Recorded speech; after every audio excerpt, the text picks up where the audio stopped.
नमस्कार दोस्तों, आज की इस वीडियो में हम लोग डिस्कस करने वाले हैं नेशनल हेल्थ मिशन हरियाणा की तरफ से जो सीएचओ की वैकेंसी है, कम्युनिटी हेल्थ ऑफिसर सामुदायिक स्वास्थ्य अधिकारी। ठीक है, इसके रिगार्डिंग काफ़ी कुछ आप लोगों के जो डाउट आ रहे हैं मेरे पास, वो सब यहाँ पे कवर करने वाले हैं। जैसे कि आप लोगों को कौन सी डिस्ट्रिक्ट से फॉर्म अप्लाई करना चाहिए आपकी कैटेगरी के अकॉर्डिंग, वो मैं यहाँ पे बताने वाला हूँ। दूसरी चीज़, जो 5 नंबर एक्स्ट्रा मिलने वाले हैं सीसीएच सर्टिफिकेट के एमएलएचपी वाले, ठीक है, वो किन किन को मिलेंगे, कैसे मिलेंगे, और पिछली बार जैसे गलती की थी काफ़ी कुछ बच्चों ने, ठीक है, जिसमें उनको 5 नंबर नहीं दिए गए थे, ठीक है, तो वो गलती है, वो दोबारा न दोहराए। इसी तरीके की कुछ डिटेल है जो यहाँ पे मैं आप लोगों को बताने वाला हूँ। इसके अलावा कुछ 5 नंबर लेने के रिगार्डिंग काफ़ी बच्चों के ऊपर केस भी हुआ था, तो उस केस से आप कैसे बच सकते हैं, वो सब चीज़ें मैं यहाँ पे कवर करने वाला हूँ। और एक जो फाइनल ईयर की कैंडिडेट है, उनके लिए भी यहाँ पे मैं कुछ बताऊँगा, तो वीडियो के लास्ट तक ज़रूर बने रहें, ठीक है। और इससे पहले अपने चैनल को सब्सक्राइब करना ना भूलें और वीडियो को लाइक तो अभी के अभी ज़रूर कीजिएगा, ठीक है। और हरियाणा सीएचओ नाम से स्पेशल ग्रुप बनाया हुआ है, वहाँ पे आप लोगों को डेली जो स्टडी मटेरियल वगैरह होता है वो मैं डाल दूंगा। इस वीडियो के डिस्क्रिप्शन के अंदर लिंक मिल जाएगा, ठीक है, तो उस ग्रुप से आप जरूर जुड़ जाएं। इसके अलावा टेलीग्राम ग्रुप पे भी बहुत सारा मटेरियल आप लोगों को मिल जाएगा। हरियाणा नर्सिंग स्टूडेंट नाम से अपना टेलीग्राम ग्रुप है, सर्च भी कर सकते हो और वीडियो के डिस्क्रिप्शन के अंदर आप लोगों को लिंक भी मिल जाएगा, ठीक है। अब यहाँ पे अगर वैकेंसी के बारे में बात करें सबसे पहले, तो 527 वैकेंसी टोटल रहेंगी, ठीक है। अब काफ़ी कुछ बच्चे बोल रहे हैं कि जो जनरल की सीटें हैं वो बहुत कम है, 93 वैकेंसी है। एससी की यहाँ पे 142 दे रखी है, इस तरीके से सभी जो दे रखी है, ठीक है। तो एससी की इतनी ज़्यादा क्यों है, जनरल की इतनी कम क्यों है, तो ये मैं आप लोगों को बता देता हूँ। 2020-21 की जो वैकेंसी आई थी सीएचओ की, ठीक है, तो उसका यहाँ पे 384 वैकेंसी वहाँ की बैकलॉग से यहाँ कंप्लीट की जाएंगी, ठीक है। उनकी वो वैकेंसी दोबारा यहाँ से निकाल दी गई हैं, ठीक है। वो कुछ केसेस की वजह से या फिर जो कैंडिडेट हैं वहाँ नहीं मिल पाए थे, उसकी वजह से यहाँ पे जो पूरी की जा रही हैं इस वैकेंसी इस एडवर्टाइजमेंट के अकॉर्डिंग, ठीक है। 143 नई वैकेंसी हैं, तो ये दोनों मिला के 527 टोटल वैकेंसी हैं। अब इसके अंदर और कोई बड़ा इश्यू नहीं है, इसी वजह से जो बैकलॉग है उसकी वजह से जो ये जनरल की सीटें उसके अंदर कम बची थी, ठीक है, तो इसकी वजह से यहाँ पे जनरल की सीटें कम है। एससी की ज़्यादा बची तो एससी की ज़्यादा सीटें दी गई हैं, ठीक है। दूसरी चीज़, अब आप लोगों को काफ़ी कुछ बच्चे यहाँ पे एक समस्या से घिरे हुए हैं कि जो फॉर्म अप्लाई कर रहे हैं वो सिर्फ यहाँ पे जो टोटल सीट दे रखी हैं ये वाले इस कॉलम के अंदर, इस कॉलम के अकॉर्डिंग ही फॉर्म अप्लाई करने की सोच रहे हैं कि भाई यहाँ पे अगर हम लोग सोचें, जैसे एग्जाम्पल के बेस पे आप लोग देख सकते हो, कोई कैंडिडेट ऐसा सोच रहा है कि यहाँ पे गुरुग्राम है, ठीक है, मैंने गुरुग्राम से फॉर्म अप्लाई करना है तो ज़्यादा बेटर रहेगा, मेरे नज़दीक भी है, वो जनरल कैटेगरी से बिलोंग करता है, तो जनरल की सीट यहाँ पे एक है, ठीक है। तो जैसे आप लोगों को बता देता हूँ, जहाँ पर 1 या 2 सीटें होंगी वहाँ हमेशा कंपटीशन ज़्यादा ही रहेगा, यानी कि स्कोर आप लोगों को ज़्यादा ही लेना पड़ेगा, तब जाके आप लोगों का सिलेक्शन होगा, ठीक है, क्योंकि इतने कैंडिडेट तो नज़दीक की एरिया के अंदर मिल ही जाते हैं आरामदारी से, ठीक है।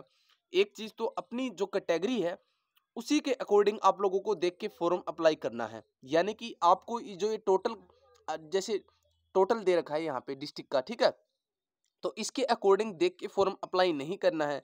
मान के चलो आप BC-A कैटेगरी से हो, तो BC-A के अंदर ये देखो सीट ज़्यादा कहाँ है, और उस सीट के अकॉर्डिंग उस कैटेगरी जैसे जो भी कोई डिस्ट्रिक्ट आप लोग लेके चल रहे हो। अब एग्जाम्पल के बेस पे आप ले लेते हैं, जैसे कि थोड़ा मैं समझा देता हूँ कैसे आप लोगों को अपना जो डिस्ट्रिक्ट है वो डिसाइड करना है। जैसे मेवात है, ठीक है, मेवात में 51 वैकेंसी टोटल है, ठीक है। अगर आप लोग मेवात से फॉर्म अप्लाई करते हो, हालांकि और डिस्ट्रिक्ट से कम ही यहाँ पे कट ऑफ जाएगी, ठीक है। अब वहाँ पे BC-B कैटेगरी के कैंडिडेट ज़्यादा है मेवात के अंदर, ये चीज़ें आप लोगों को जरूर देखनी है। उस डिस्ट्रिक्ट के अंदर किस कास्ट वाले कैंडिडेट ज़्यादा हैं, और जो कास्ट लगती है उसके कितने कैंडिडेट, जो कौन सी कैटेगरी लगती है उसके हिसाब से वो कंपटीशन वहाँ का ज़्यादा रहेगा। जैसे मेवात के अंदर, ठीक है, तो मेवात के अंदर जो BC-B है, यहाँ पे आप लोग देख भी सकते हो,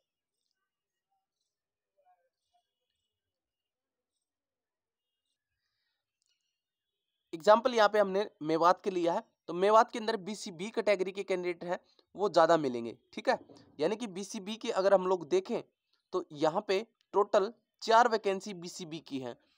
अब जो BCB कैटेगरी का कैंडिडेट होगा वो मेवात से फॉर्म नहीं लगाना है, ठीक है, क्योंकि BCB के कैंडिडेट वहाँ ऑलरेडी बहुत ज़्यादा हैं। तो इस तरीके से वहाँ पर जो BCB की है कट ऑफ वो ज़्यादा देखने को मिलेगी, ठीक है। अब जैसे EWS है तो EWS की सबसे ज़्यादा सीटें मेवात के अंदर हैं 7। जो अदर डिस्ट्रिक्ट के कैंडिडेट हैं मेवात से फॉर्म लगाना बहुत ही कम सोचेंगे, ठीक है, मतलब कम ही अप्लाई करेंगे, वहाँ का एरिया को थोड़ा सा अवॉइड ही करते हैं। तो इस हिसाब से वहाँ की BCB को छोड़ के वहाँ सभी कैटेगरी की कट ऑफ है वो कम रह सकती है, ठीक है। ये चीजें आप लोगों को जरूर ध्यान रखनी है। दूसरी चीज, अब दूसरा एग्जांपल हम लोग लेते हैं सोनीपत का, ठीक है। तो सोनीपत के अंदर अब सीट भी अच्छी खासी हैं, ठीक है, 72 सीट हैं, जिसमें से जनरल की 17 सीटें हैं।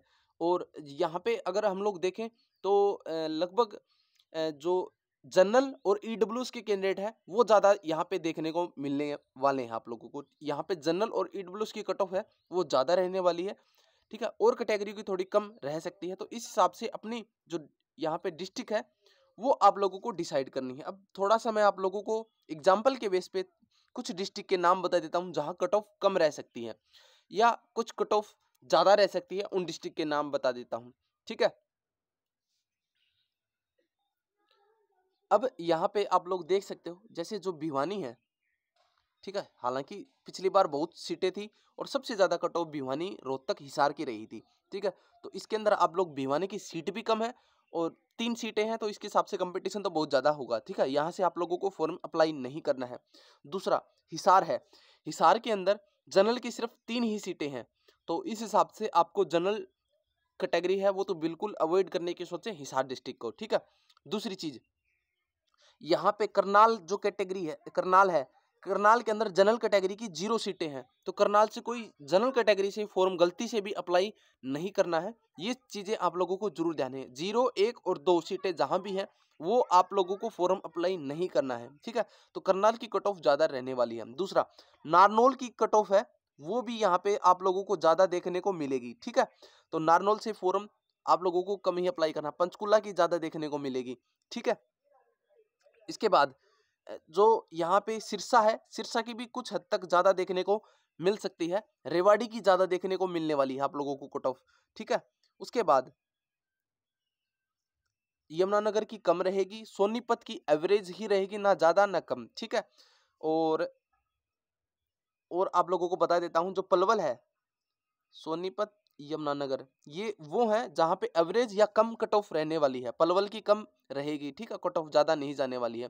मेवात की कट ऑफ भी एवरेज ही रहने वाली है, ज्यादा नहीं जाएगी। मेवात से भी आप लोग फॉर्म अप्लाई कर सकते हो।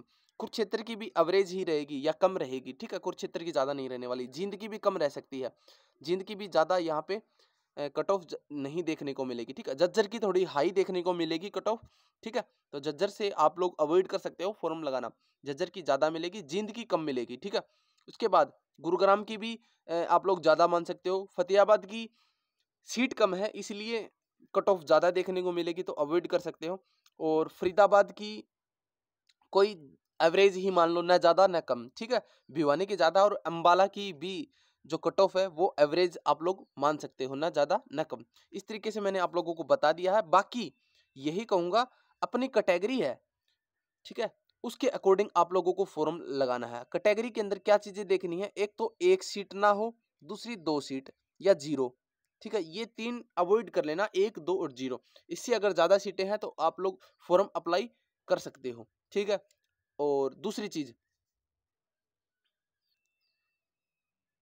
जहां भी आपकी जैसे कुछ कैंडिडेट सोचते हैं कि CHO के अंदर पोस्टेड हो जाते हैं, सैलरी कम मिलेगी, तो वहां पे आप लोगों का रहने का क्वार्टर वगैरह अरेंज हो जाता है, ठीक है। तो उसके अंदर कोई इश्यू नहीं आने वाला। तो कहीं भी आपकी जॉब लगती है तो वो चीजें आप अवॉइड करो कि मेरे बिल्कुल घर के पास मेरे को मिलनी चाहिए, तभी फायदा है इतनी कम सैलरी के अंदर, ठीक है। तो वो चीजें नहीं सोचनी है, कहीं दूर हो, बस एक बार आप जैसे भी जॉब में लग जाते हो तो कहीं ना कहीं आपका बेनिफिट होने वाला है। तो तीसरी चीजें, कट ऑफ अभी बता रहा हूँ, जनरल कैटेगरी की लगभग मेरा आइडिया है, जैसे पिछली बार भी बहुत ज्यादा गई थी, ठीक है।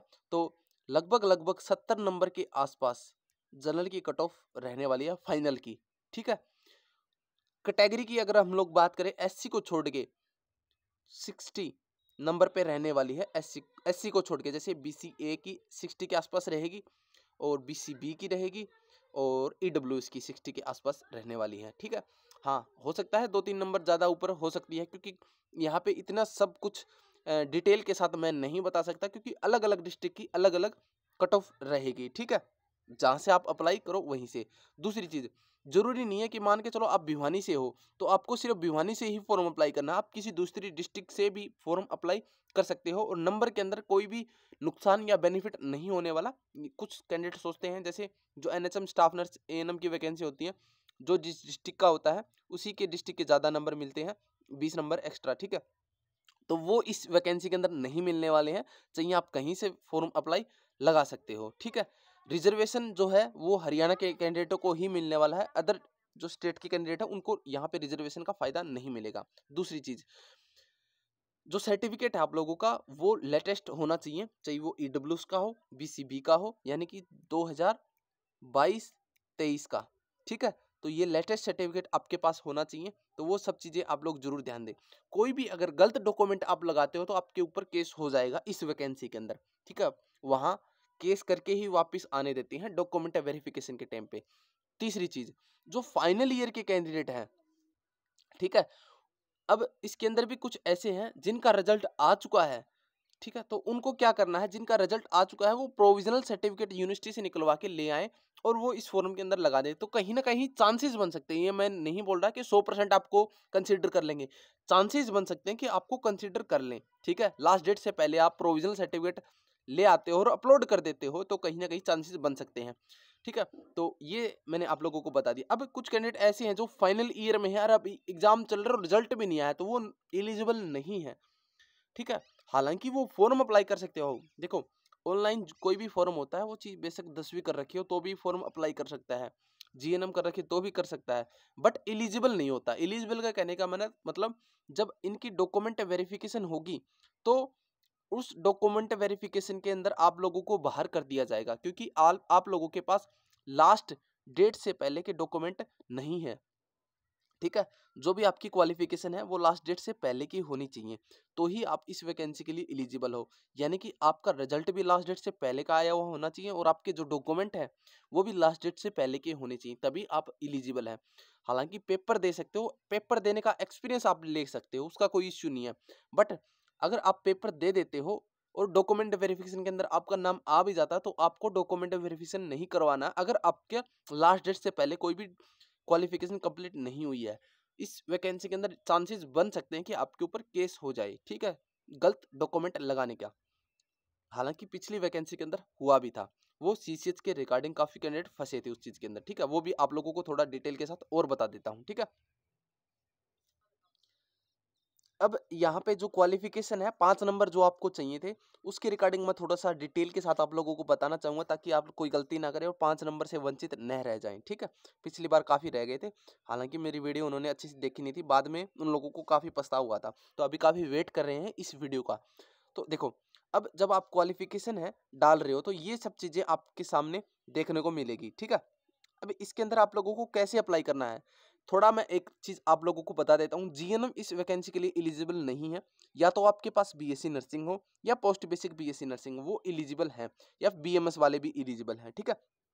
अब जो जिसके पास सीसीएच है उनको तो 5 नंबर एक्स्ट्रा मिलेंगे, जिसके पास सीसीएच नहीं है उनको 5 नंबर एक्स्ट्रा यहाँ पे नहीं मिलने वाले हैं।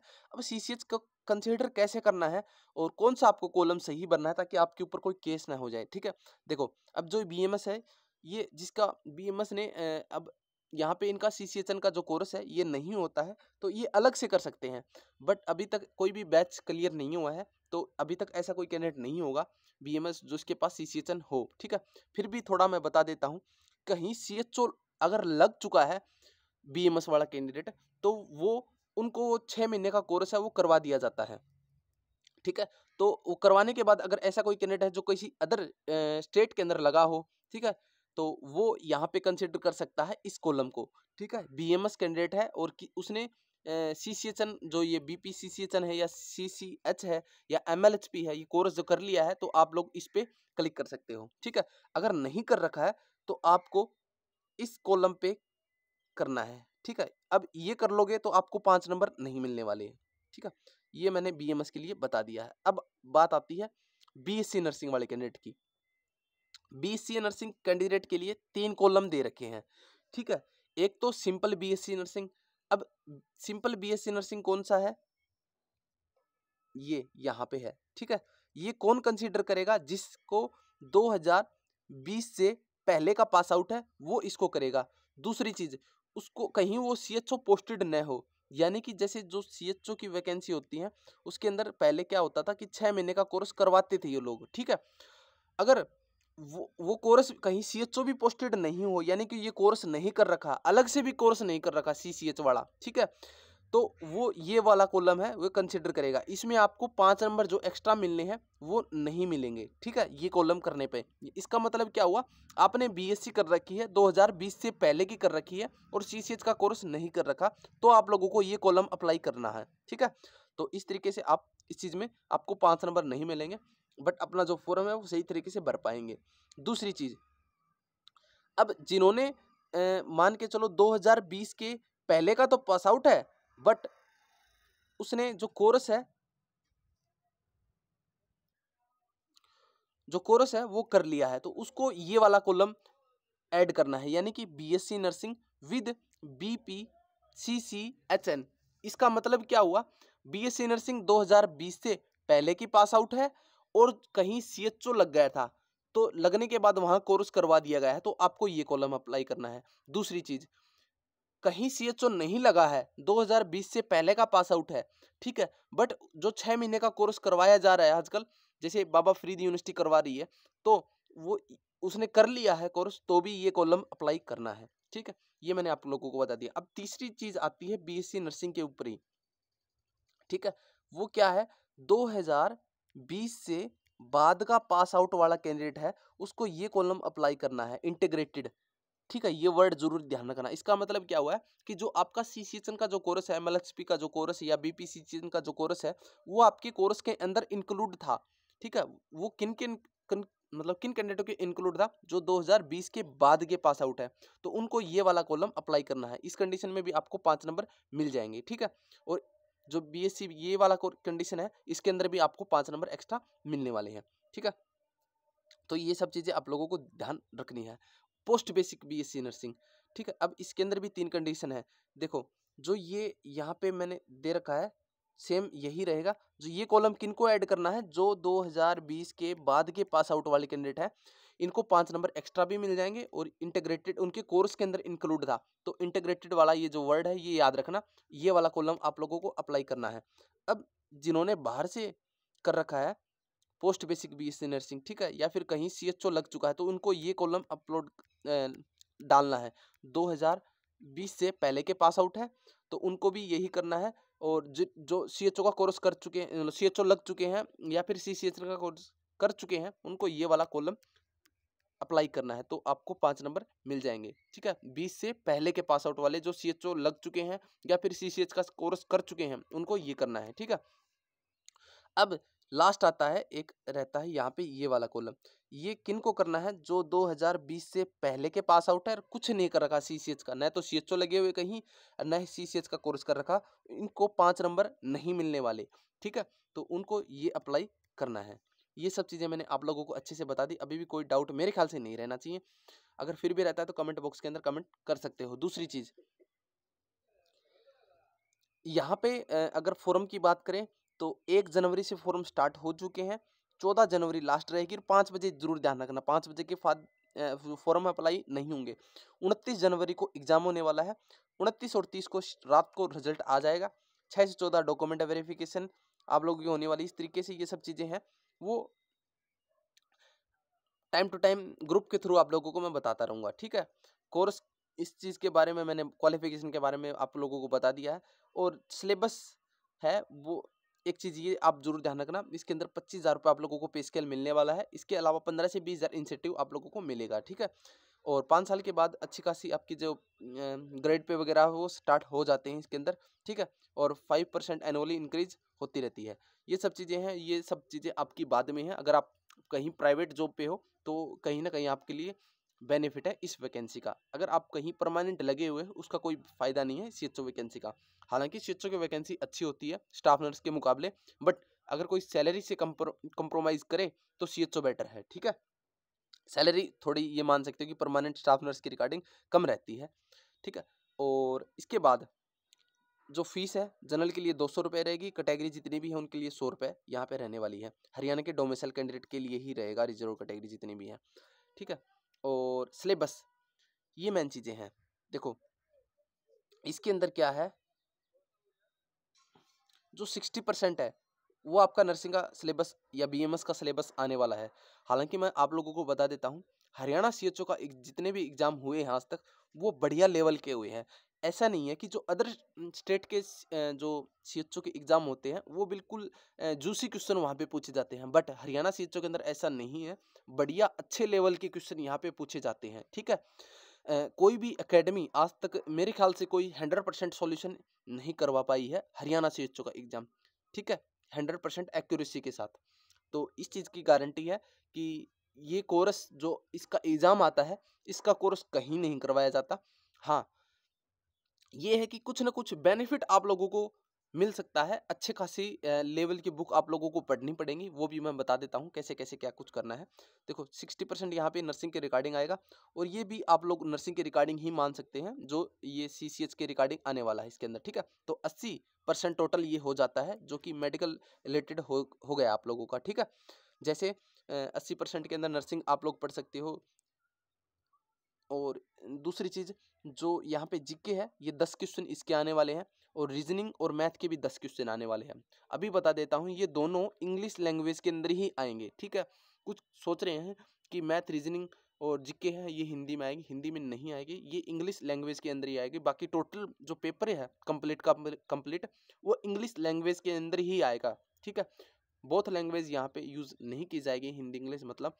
ठीक है, तो इसके हिसाब से ही अपनी प्रिपरेशन करना कि इंग्लिश लैंग्वेज के ही जीके आप लोग अगर पढ़ना चाहो तो पढ़ सकते हो। ठीक है, अब दूसरी चीज़, जो एग्ज़ाम है वो ओमार बेस होने वाला है, ऑनलाइन नहीं होगा। ठीक है, अब इसके अंदर पढ़ना क्या है आप लोगों को बता देता हूँ। देखो जो अब कुछ कैंडिडेट ऐसे होंगे जो लगातार पढ़ते आ रहे हैं, तो उनको तो जो भी है अपना सिलेबस है वो रिवीजन करना है, सब चीज़ें पढ़नी है। ठीक है, बट जो अभी जिन्होंने बुक उठाने की सोची है उनको कैसे पढ़ना है, वो ओबीजी प्लस पीडिया, ठीक है, प्लस सीएचएन, ये 3 सब्जेक्ट पढ़ने हैं उनको। ठीक है, इन तीनों सब्जेक्ट में अच्छा खासा लगभग मैं बोल सकता हूँ 60 क्वेश्चन के आसपास आराम से 60-65 क्वेश्चन आराम से देखने को मिल जाएंगे इन तीनों सब्जेक्ट के।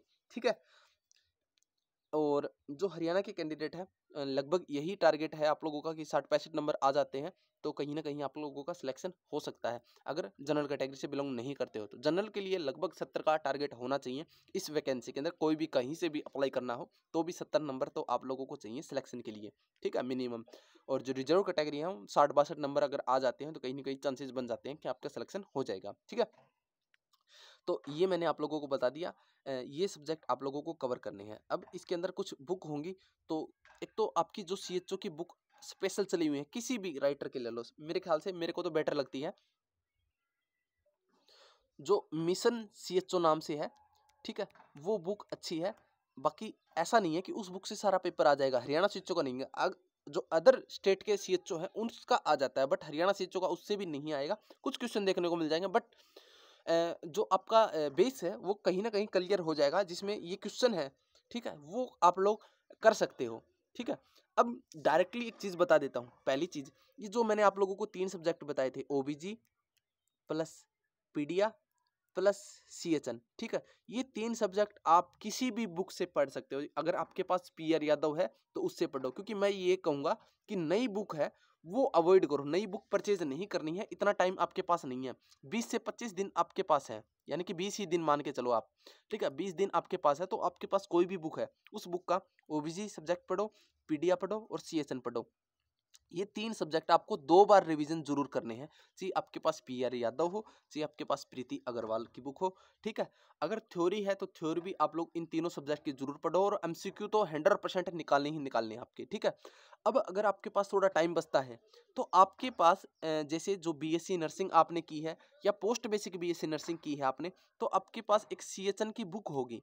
ठीक है, कम्युनिटी हेल्थ नर्सिंग की, चाहे वो कोई सी भी राइटर की बुक हो, के पारक की हो, पारक, ठीक है, मतलब कोई भी हो, तो उस बुक को अच्छे से डेली 1 या 2 टॉपिक डेली पढ़ने हैं, तो आपका मेरे ख्याल से कहीं न कहीं 70 क्वेश्चन के आस-पास अगर ये 3 सब्जेक्ट पढ़ लेते हैं और ये सीएचएन की बुक पढ़ लेते हैं, तो 70 क्वेश्चन आप लोग आराम से कवर कर पाओगे, ये मेरा मानना है, ठीक है?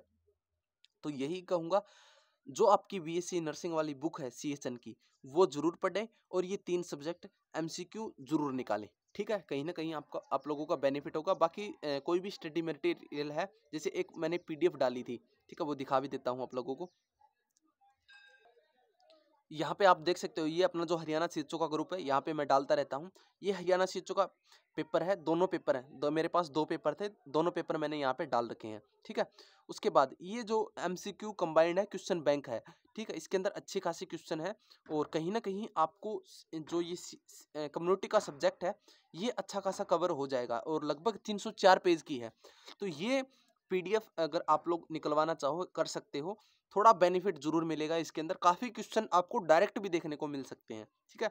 कोई चार्जेज़ नहीं है। आप लोग टेलीग्राम पे जाके भी ये कर सकते हो या इस वीडियो के डिस्क्रिप्शन के अंदर आप लोग, मैंने उस हरियाणा सीएचओ का ग्रुप का लिंक डाल दिया, उस ग्रुप से जुड़ जाओ और ये जो पीडीएफ है, मैं कल दोबारा डाल दूँगा, ठीक है? मॉर्निंग टाइम में। थोड़ा वेट, ग्रुप को ज्वाइन कर लो और दोबारा कल मैं डाल दूंगा, ठीक है? तो ये सब चीज़ें थी और ऑलमोस्ट मैंने सब चीज़ें कवर कर ली हैं। फिर भी कुछ रहता है तो आप कमेंट कर सकते हो या फिर मेरे इंस्टाग्राम अकाउंट है मनीष.पंडित नाम से, तो वहाँ पे आप लोग मेरे को मैसेज कर सकते हैं। वीडियो के डिस्क्रिप्शन के अंदर आप लोगों को लिंक मिल जाएगा। वीडियो को लाइक करना ना भूले, चैनल को सब्सक्राइब करना ना भूले और हमारे ग्रुप से जरूर जुड़ सकते हैं। अभी के लिए इतना ही, धन्यवाद।